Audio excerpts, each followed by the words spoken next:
Good morning, dear students. Beta, we are going to discuss our questions which I gave you yesterday in the test. Okay, many of you were asking कि ma'am, please tell me how we have to solve these. Will match our answers. Okay, so see, these two were our narrative dialogues. Means I have given you dialogues, and this is the paragraph in which you have to convert these dialogues in indirect form. Okay. तो देखो बेटा, हम अपने dialogues read करना, इनको solve करने का method हमने पहले भी रिवीजन क्लासेस में देखा था. Where Anoop says where can we meet tomorrow.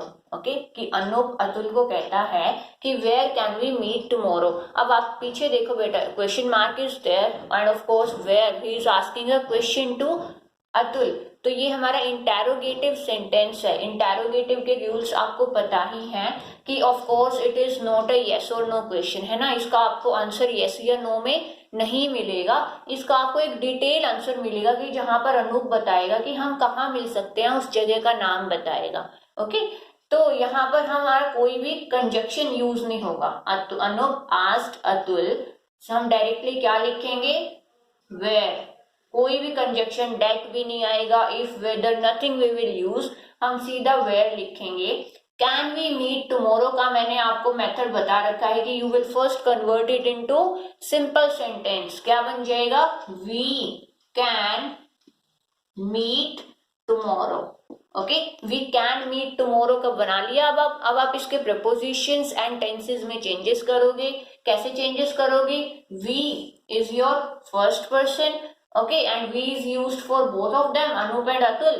Okay, so we will convert it into they. Where they can का past form क्या होगा बेटा, could. Where they could meet the next day.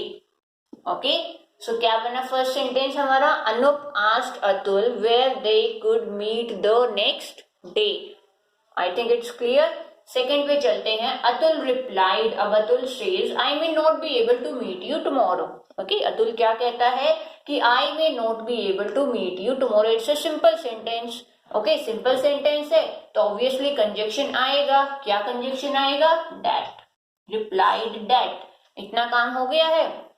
उसके बाद देखो, I is your first person, changes according to subject. Subject के लिए क्या लगाएंगे, अतुल के लिए ही, that he.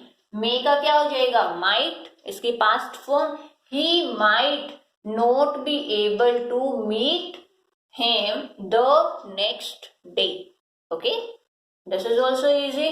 Now come to the third dialogue. Anup says are you going to be busy. अब फिर से क्वेश्चन मार्क है, यानी कि इंटेरोगेटिव सेंटेंस है. He is asking a question, तो it's a yes or no of course, है ना. कि are you going to be busy, क्या तुम कल बिजी होने वाले हो.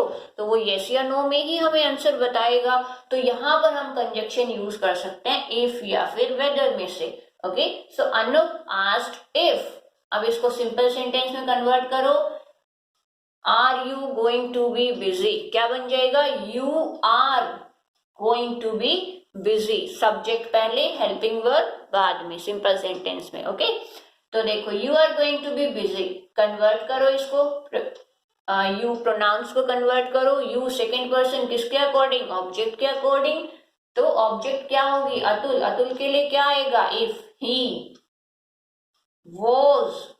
टेंस प्रेजेंट कॉन्टिन्यूअस है तो यहाँ क्या हो जाएगा, past continuous. If he was going to be busy. Okay, so ये बन गया हमारा सी पार्ट के लिए. Now come to the D part बेटा. Atul says yes I will be travelling tomorrow. तो वो कहता है कि हाँ, कल मैं ट्रेवलिंग करने वाला हूँ. ओके, तो Atul said that he would be travelling the next day. Okay, clear है, इजी है ये तो. आई ऑफ कोर्स सब्जेक्ट है. सब्जेक्ट क्या है, अतुल है. तो अतुल के लिए ही यूज करेंगे. विल का वुड हो जाएगा. He would be travelling the next day. चलो, ये फर्स्ट पैसेज आपका सॉल्व हो गया. Come to the second dialogue now. Teacher says why are you painting Ramesh. Painting का मीनिंग मैंने कल टेस्ट में भी आपको बताया था कि पैंटिंग मीन्स हाफना, जब हम सांस बहुत जोर जोर से लेते हैं. Okay, then Ramesh says a bull has been chasing me. Chasing means to run after, है ना, कि एक बुल मेरा पीछा कर रही है. तो देखो, teacher asked Ramesh first blank में इंटेरोगेटिव क्वेश्चन है कि why are you painting, question पूछ रहे हैं, तो क्वेश्चन भी कैसा है, डिटेल आंसर मिलेगा हमको, WH फैमिली से स्टार्ट है ये, ओके। तो कोई कंजक्शन यूज नहीं करेंगे, सीधा यहाँ क्या आ जाएगा, व्हाई।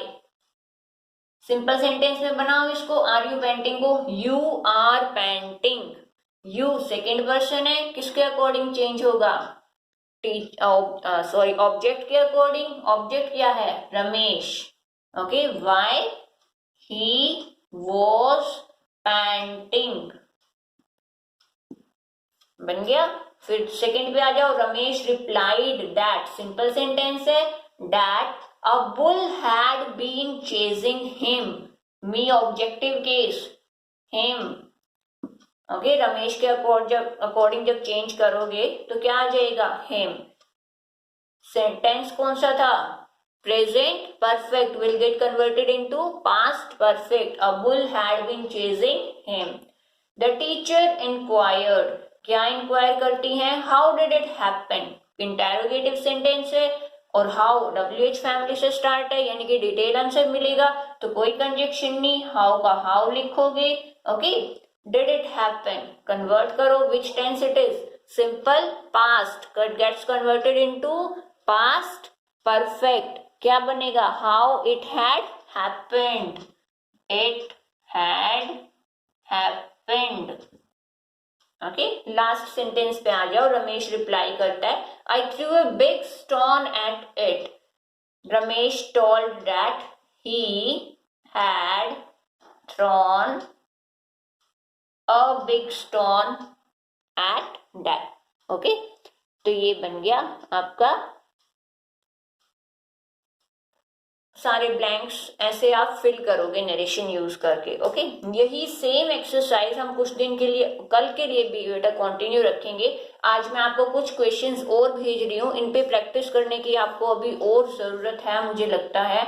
तो today I will send you some more questions like this, you will practise them in your rough notebooks and I will match the answers tomorrow, okay. अच्छा, now come to the prepositions part. The sentences which I gave you for to fill in the prepositions were something like this कि children are fond, fond के साथ of course हम कौन सा use करते हैं, of preposition, are fond of sweets, कि उन्हें sweets पसंद होती है। I always prefer, prefer के साथ मैंने आपको बताया था क्लास में भी कि हम prefer के साथ हमेशा to preposition यूज करते हैं, ना कि then। prefer के साथ then नहीं आएगा, I prefer walking to riding, आई, फिर नेक्स्ट क्वेश्चन भी सेम है, I prefer tea to coffee, ना कि than coffee. He is in search of a job, he died, अब डाइड के केस में मैंने आपको बताया था कि डाइड की अगर आगे एक तो होगा आपको रीजन गिवन होगा, ठीक है, और एक होगा आपको डिजीज का नाम गिवन होगा, कि अगर यहाँ रीजन गिवन होता है कि चोट लगने से या प्यास लगने से या भूख के मारे मरने से, तो जब रीजन गिवन हो तो क्या लगाओगे, प्रीपोजिशन फ्रॉम, और अगर डिजीज का नाम गिवन हो तो आप यूज करोगे ऑफ प्रीपोजिशन। तो यहाँ डिजीज का नाम गिवन है malaria, so here of will come. Next sentence was, I asked for a ticket, easy it was, you are angry with me. देखो विद के साथ हम यूज करते हैं प्रीपोजिशंस, एट भी आ सकता है, सॉरी एंग्री के साथ, एंग्री के साथ विद भी आता है और एट भी यूज करते हैं, बट इट डिपेंड्स, अगर यहाँ पर कोई चीज है, we are angry at something, कोई चीज है तो एट लगाओगे, but if you are angry with a person तो विद लगाओगे। अगर पर्सन है आगे, समवन, कोई पर्सन हुआ तो विद आएगा, समथिंग है तो एट आएगा, okay. Next question was, write the letter in black ink, ये तो मैंने आपको बहुत बार बताया था कि इंक जहां गिवन होता है इट टेक्स इन प्रीपोजिशन, ना कि with preposition. They invited me to tea, ना कि for tea. We ran after the thief. It has been raining since morning. Morning आपको specific time given है, ओके। तो जब भी specific point of time given होता है आप since का यूज करते हो, ना कि for का use. Last sentence was the sky is over our heads. ठीक है. So these were your prepositions. I hope the test is clear to everybody.